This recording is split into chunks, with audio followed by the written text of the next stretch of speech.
श्री कमरिया घाट सेतु के लोकार्पण कार्यक्रम में मंच पर उपस्थित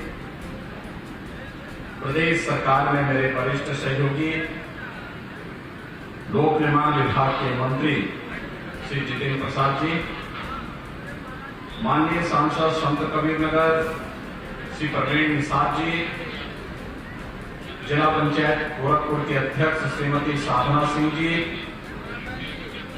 क्षेत्रीय अध्यक्ष और विधान परिषद सदस्य डॉक्टर धर्मेंद्र सिंह जी, माननीय विधायक खजनी श्री श्रीराम चौहान जी, माननीय विधायक चिल्लूपाल श्री राजेश त्रिपाठी जी, माननीय विधायक गोरखपुर ग्रामीण श्री विपिन सिंह जी, माननीय विधायक पिपराई श्री महेंद्रपाल सिंह जी, भारतीय जनता पार्टी के जिला के अध्यक्ष श्री युधिष्ठिर सिंह जी, ब्लॉक प्रमुख बेलघाट श्रीमती पूजा सिंह कौशिक जी, जिला पंचायत सदस्य श्रीमती किरण चौहान जी, प्रमुख सचिव लोक निर्माण श्री नरेंद्र भूषण जी, आज के इस कार्यक्रम में उपस्थित यहां पर सेतु निर्माण के लिए जो संघर्ष समिति बनी थी उसके पदाधिकारीगण श्री भिकारी प्रजापति जी, जय किशन मौर्य जी, सतवंत प्रताप सिंह जी, बीडी सिंह जी, विनय शाही जी, शिवाजी चंद जी,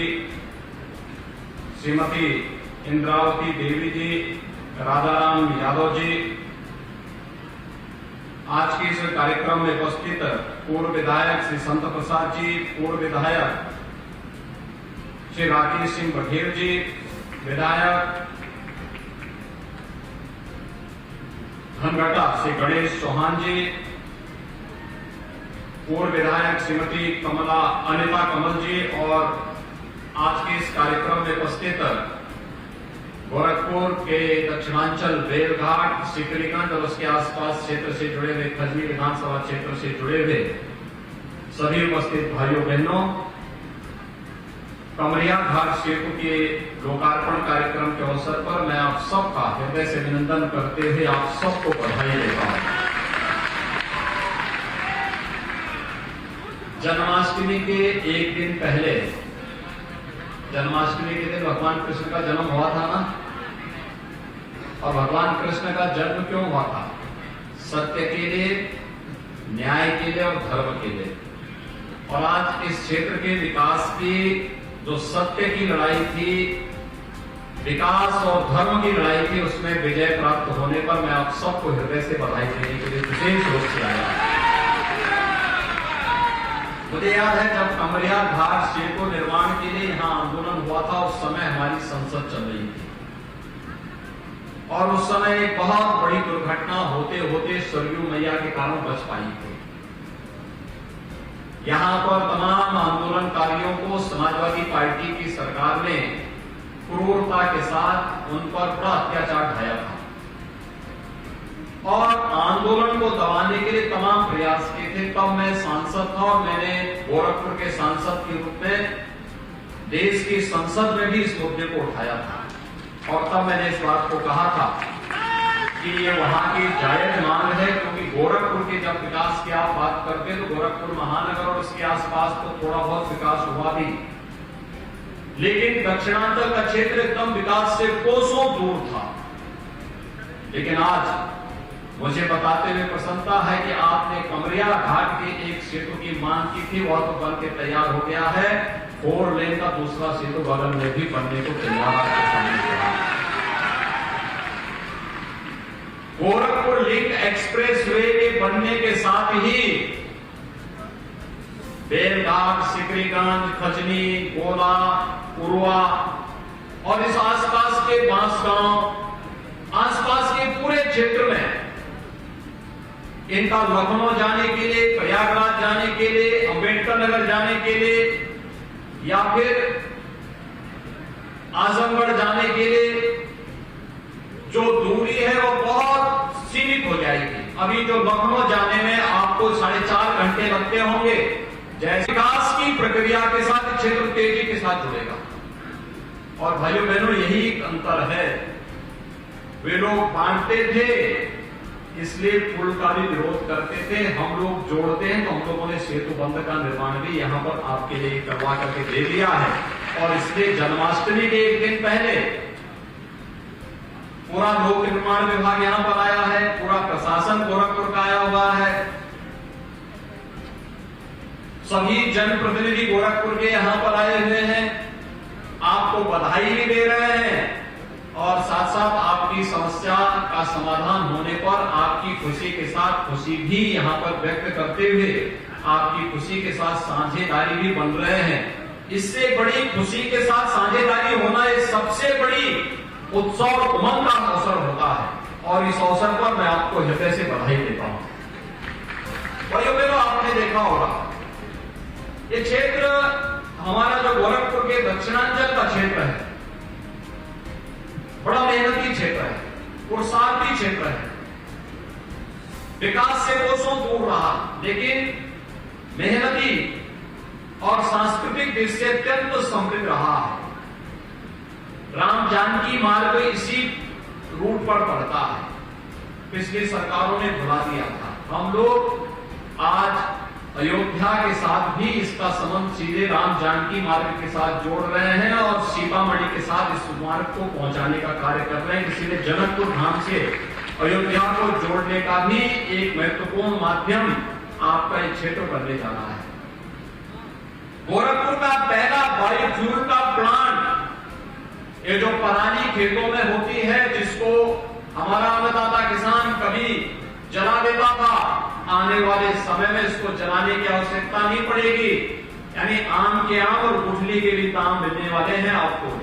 धान को अपने खेत से काटेंगे, जो पराली बच जाती है उसको भी काट करके उससे भी ज्यादा पैसा आपको बायोफ्यूल के लिए, जब आप उसकी गठरी बांध करके देंगे बायोफ्यूल यूनिट में, उसका भी पैसा मिलेगा और गाय के गोबर का, भैंस के गोबर का भी पैसा जब बायोफ्यूल वाला आपसे लेगा तो उसका भी अतिरिक्त पैसा आपको प्राप्त होगा।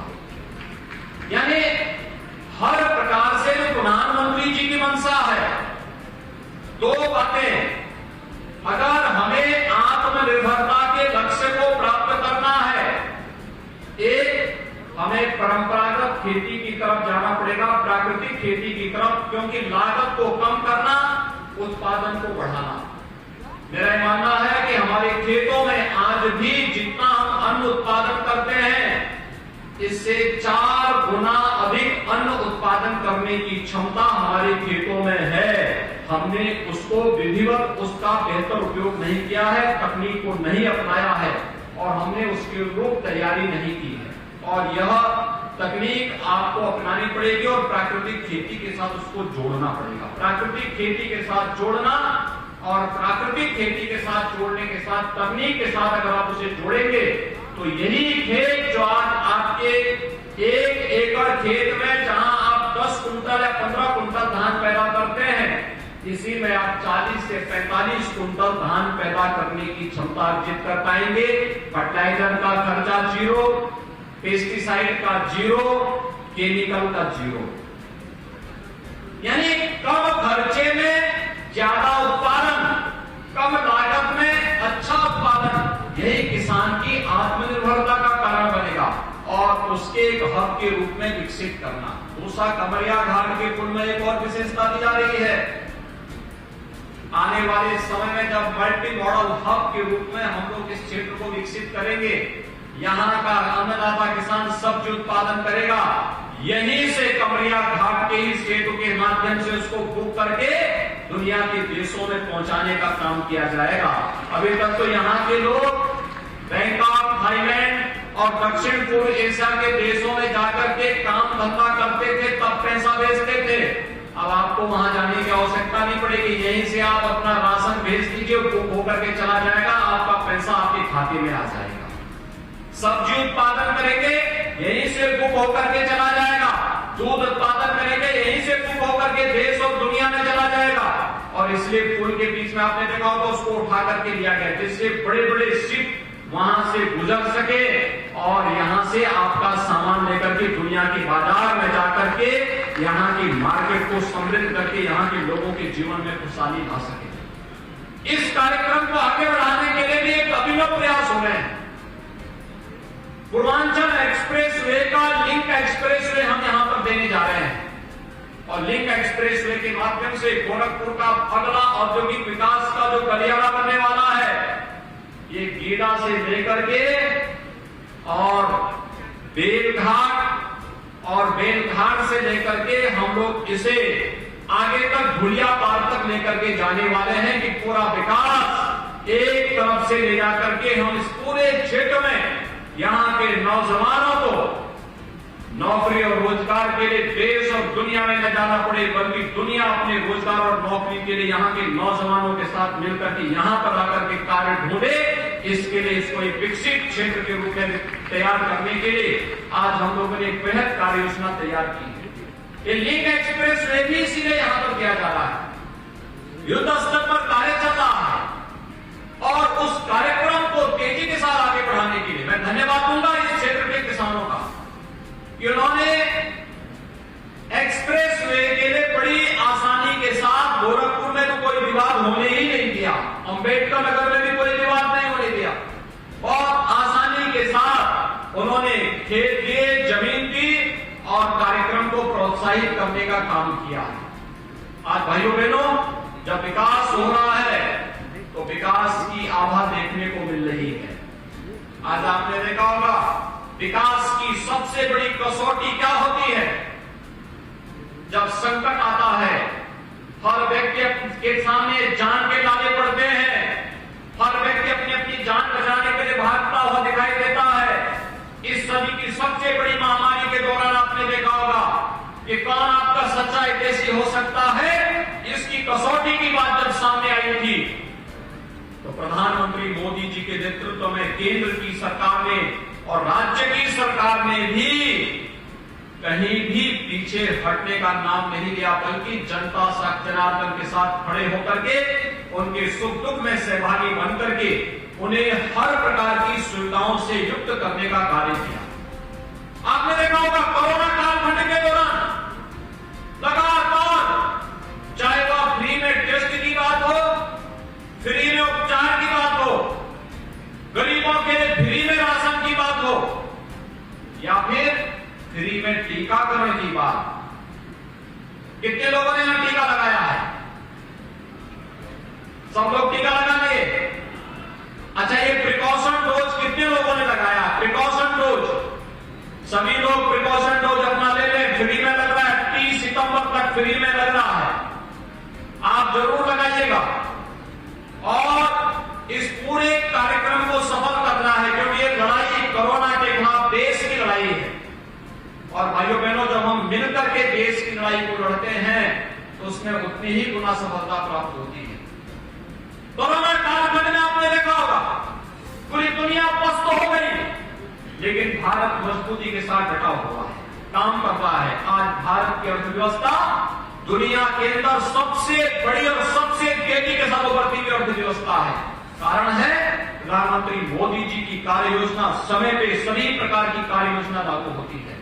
और आज इसलिए उत्तर प्रदेश को देश का सबसे समृद्ध प्रदेश बनाना है तो सभी को मिलकर के कार्य करना होगा, विकास के बारे में सोचना होगा, विकास के कार्यक्रमों के साथ सहभागी बनना पड़ेगा। इसके लिए हमें ग्राम पंचायतों को आत्मनिर्भर बनाना पड़ेगा, नगर निकायों को आत्मनिर्भर बनाना पड़ेगा। जिस व्यक्ति की जहां जिम्मेदारी है वह वहीं पर अगर अपने कार्यक्रमों को आगे बढ़ाना प्रारंभ कर देगा तो उसका लाभ समाज के प्रत्येक तबके को दिखाई देगा। आगे पिछली सरकारों ने विकास में थोड़ी भी रुचि ली होती तो 1990 में गोरखपुर का खाद कारखाना बंद हो गया था। 1990 से लेकर के 2016 तक गोरखपुर खाद कारखाने के बारे में कोई निर्णय नहीं हो पाया। प्रधानमंत्री मोदी जी का हम आभार व्यक्त करते हैं जिन्होंने गोरखपुर में 26 वर्ष पहले बंद हो चुके खाद कारखाने को फिर से चलाया है। और इस समय आप गोरखपुर जाते होंगे या रात्रि के समय उधर से निकलते होंगे, कितनी चमचमाहट होती है, पूरी आप देख रहे होंगे पूरा क्षेत्र बिजली से जगमगाता है। और उस क्षेत्र में खाद का उत्पादन फिर से गोरखपुर खाद कारखाना प्रारंभ कर दिया है। गोरखपुर में एम्स, गोरखपुर के बारे में आप सुनते तो थे कि गोरखपुर में इंसेफ्लाइटिस से हजारों मौतें हो रही हैं, लेकिन उपचार के लिए कोई महत्वपूर्ण साधन नहीं थे। आज मुझे बताते हुए प्रसन्नता है, विगत 5 वर्ष के दौरान हम लोगों ने इंसेफ्लाइटिस पर प्रभावी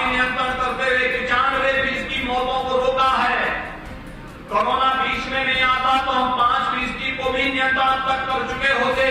और साथ साथ गोरखपुर में एम्स का भी निर्माण हो चुका है। गोरखपुर एम्स भव्य रूप से आप देखते होंगे, एयरपोर्ट के पहले भव्य इमारत जो बनी हुई है वही गोरखपुर एम्स है। जिस एम्स में उपचार के लिए इसके पहले गोरखपुर के लोगों को या पूर्वांचल के लोगों को दिल्ली जाना पड़ता था, आज उसके उपचार की सुविधा गोरखपुर में ही लोगों को प्राप्त हो रही है।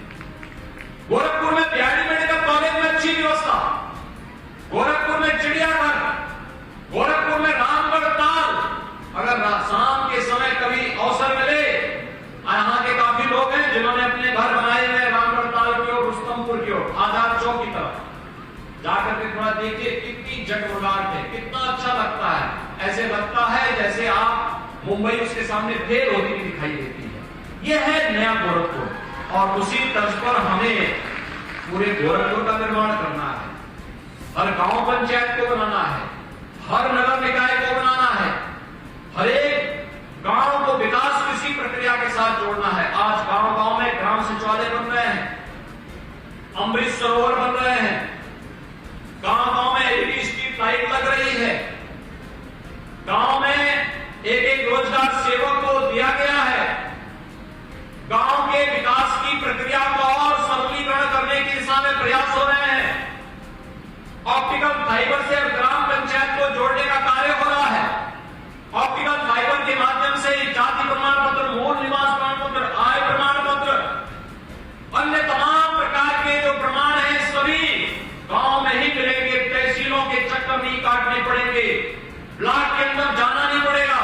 गांव में सारी सुविधा गांव के लोगों को प्राप्त होगी। बीसी सखी के माध्यम से बैंक की सुविधा गांव में ही प्राप्त हो रही है।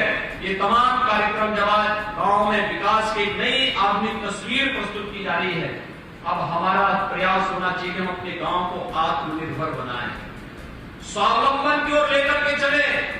हमारे गांव के लिए विकास, हमारे गांव को विकास के लिए स्वयं अपने रिसोर्सेज हम तय करेंगे।